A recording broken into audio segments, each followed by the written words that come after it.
Hola a todos. Vamos a estudiar la propuesta de interpretación del derecho realizada por el doctor Martínez Paz, que él denominó la interpretación integral del derecho, y que le tienen ustedes sus textos de estudios, y estamos ubicados ahora en la unidad 8 del programa de la materia. La propuesta de una interpretación integral del derecho, no ya una interpretación de la ley, fue realizada por el doctor Martínez Paz a fines del siglo XX y luego ratificada a comienzos del siglo XXI. Él propone que toda interpretación no es interpretación de una norma aislada ni de una ley, sino que tiene que hablarse de una interpretación del derecho y de la justicia.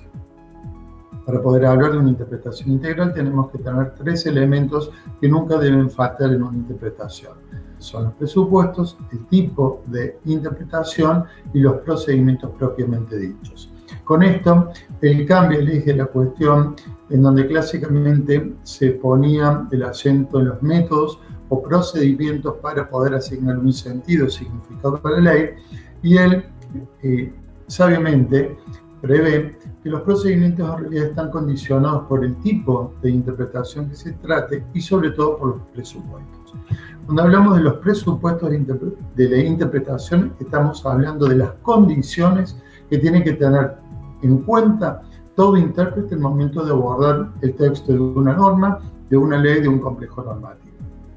Cuando hablamos de presupuestos, dije que son condiciones, o dicho de otra manera, las ideas previas que tenemos que clarificar, que tenemos que tratar de descubrir en el texto de una norma o de un complejo normativo. Esos presupuestos él los resume en 5. El primero es el fin para el que fue creada la ley y los fines todos del ordenamiento jurídico en aras del bien común. Con esto, lo que está planteando es que en todo acto creador de una ley, el legislador o el autor ha previsto un objetivo que está logrando, que está procurando alcanzar. Y ese objetivo algunas veces está explícito en el texto de la ley. Sobre todo en las leyes más técnicas y más modernas, ustedes van a encontrar que en la primera parte se hablan de los objetivos de esta ley o fines de esta ley. En este caso están tipificados y por lo tanto son obligatorios para el intérprete. Por ejemplo, en la Ley de Riesgos de Trabajo, que es la Ley 24.557, el artículo 2 prevé expresamente cuáles son los objetivos que persigue esa ley.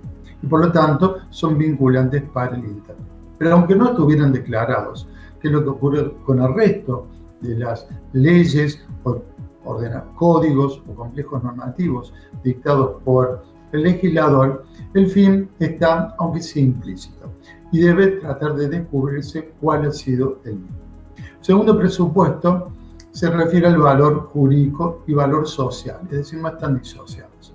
Si el legislador, el autor de una ley, quien formula una norma, ha establecido o ha perseguido una finalidad, esa finalidad se corresponde con un bien, con un interés, con un valor que trata de proteger. Entonces, si, por ejemplo, en el artículo 79 del Código Penal, que dice que el que matare a otro tendrá de 8 a 25 años de prisión o reclusión, la finalidad que tiene es obviamente prevenir los homicidios, y el valor que está consagrando en esa norma es el valor vida. El tercer presupuesto es el sentido que tiene un texto, que puede ser el de una norma, una ley íntegra, que es el que le viene dado por los complejos normativos a los cuales integra. ¿Qué quiere decir esto? Que puede haber un término, que es el que está en discusión, una palabra, donde no sabemos qué es lo que quiere decir el texto. Entonces, muchas veces esa palabra, el significado, está dado por todo el complejo normativo. Cuando hablo de complejo normativo, es todo un código en el cual está ubicada esa norma, esa palabra, y es el que le da significado. Por ejemplo, cuando el Código Civil y Comercial habla de propiedad, puede hacerlo en el sentido de el derecho constitucional de propiedad, como puede ser el derecho real de dominio. es decir, el derecho que tengo sobre una cosa para explotarla, usarla, transferirla, hasta destruirla si fuera necesario. En cambio, la misma palabra propiedad en la Constitución Nacional tiene un sentido mucho más amplio, que hace referencia a la titularidad de todos los derechos a los que puede tener una persona, aun cuando no se refieran a cosas. El cuarto presupuesto es la función y el lugar que tiene esa norma que está en discusión dentro del complejo normativo. Cuando hablamos de la función y el lugar, es una norma determinada, que es la que estamos tratando de descubrir. Por ejemplo, la convivencia tiene un lugar dentro del Código Civil y Comercial que es dentro de los derechos de familia. Y por lo tanto, las reglas y principios de derecho de familia son las que deben inspirar la interpretación de las normas específicas relativas a la convivencia o a los convivientes. Y el quinto es la realidad histórico-social en que va a aplicarse la ley. En esto, Martínez Paz tiene en cuenta no el momento de la creación, sino adecuarlo a las circunstancias en las cuales la ley va a ser realizada, va a ser llevada a la realidad. Recuerden que para Martínez Paz, tanto la aplicación como para la interpretación es la realización del derecho. Segundo elemento que hay que tener en cuenta son los tipos de interpretación. Los tipos significa que hay distintas clases de interpretación de acuerdo al autor o al sujeto que está realizando la interpretación. Y ese autor o sujeto está en una situación o jerarquía diferente dentro del ordenamiento jurídico. Por lo tanto, el tipo de interpretación determina distintas obligatoriedades de una interpretación legal. ¿A qué me refiero? La primera tipo de interpretación es la que se llama interpretación auténtica. ¿A qué nos referimos con esto? Es cuando el esclarecimiento, el significado de una norma, de una regla, de un principio, lo da la misma ley. Es decir, hay una especie de definición que utiliza el legislador en el mismo texto de la ley.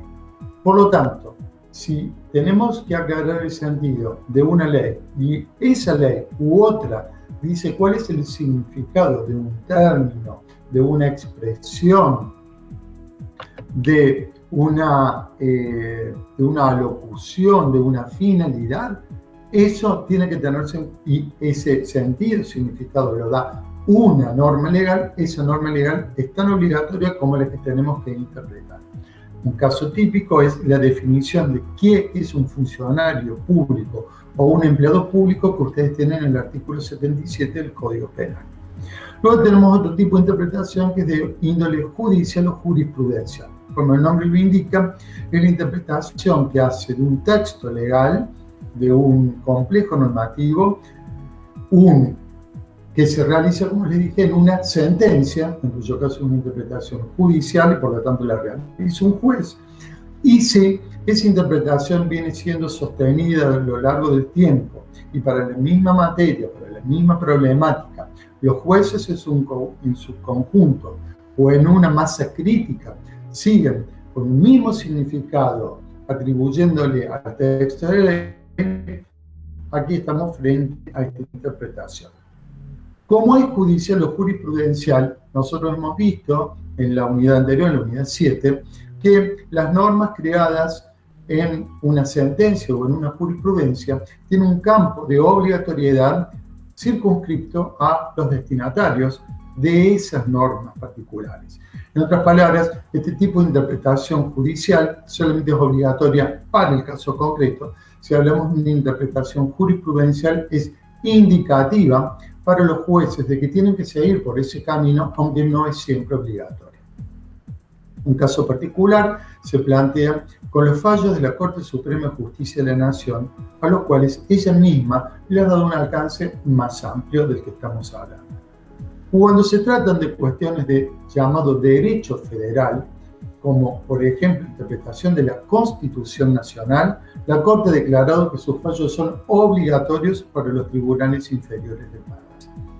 Cuando se trata de una interpretación que realiza la Corte de una ley denominada de derecho común, como puede ser el Código Penal, como puede ser el Código Civil y Comercial, la Ley de Contrato de Trabajo.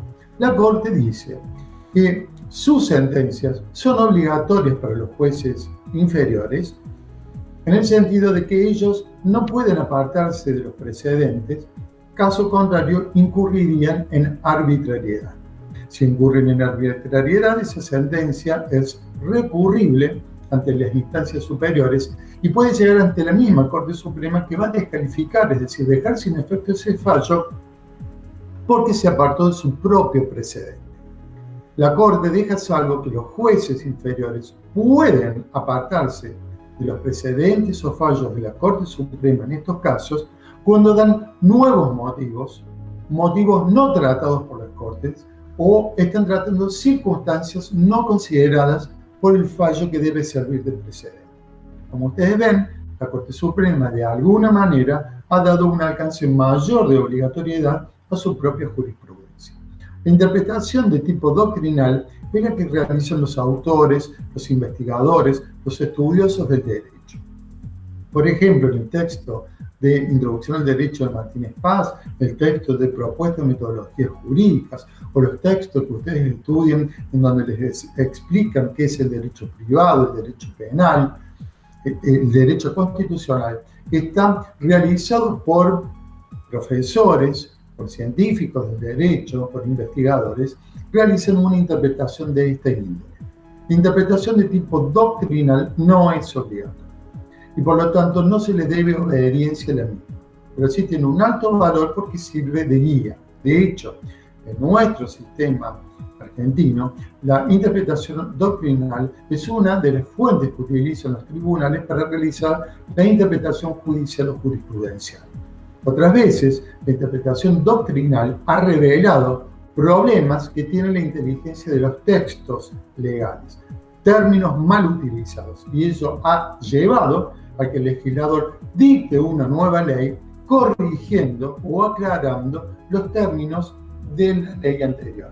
Por lo tanto, genera la interpretación doctrinal cambios legislativos que pueden llevar a un tipo de interpretación auténtica. Por último, tenemos la interpretación cautelar.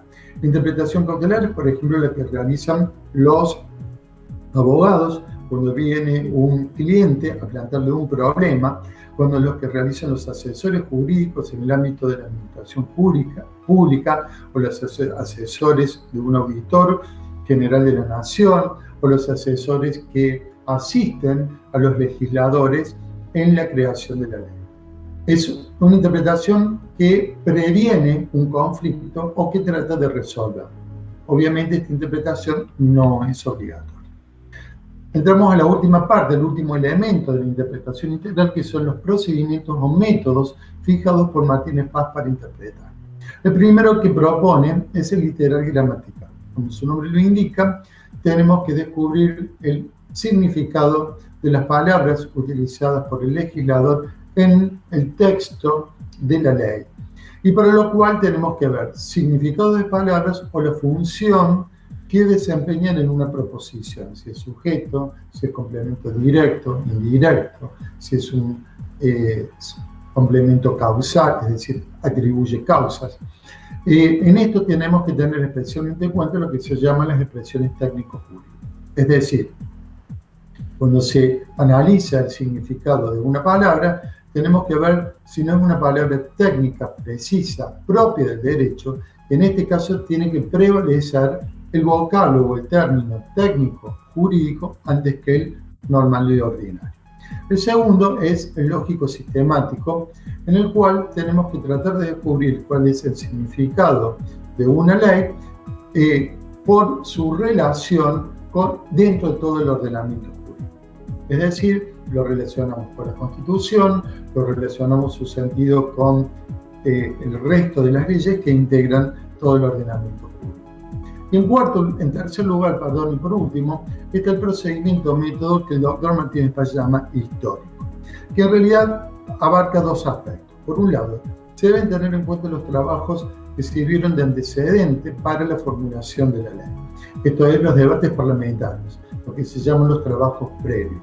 Y por el otro lado, con este se trata de vincular el acto de creación de la ley, es decir, cuándo fue originada, con los motivos o circunstancias que dieron origen a esa ley. Es decir, va un momento genético, el momento de creación de la ley con este tipo de método. Tiene una limitación que el mismo autor dice que no puede contradecir el método literal gramatical. Con esto, entonces, terminamos lo que es la propuesta de Martínez Paz respecto a la interpretación integral del derecho.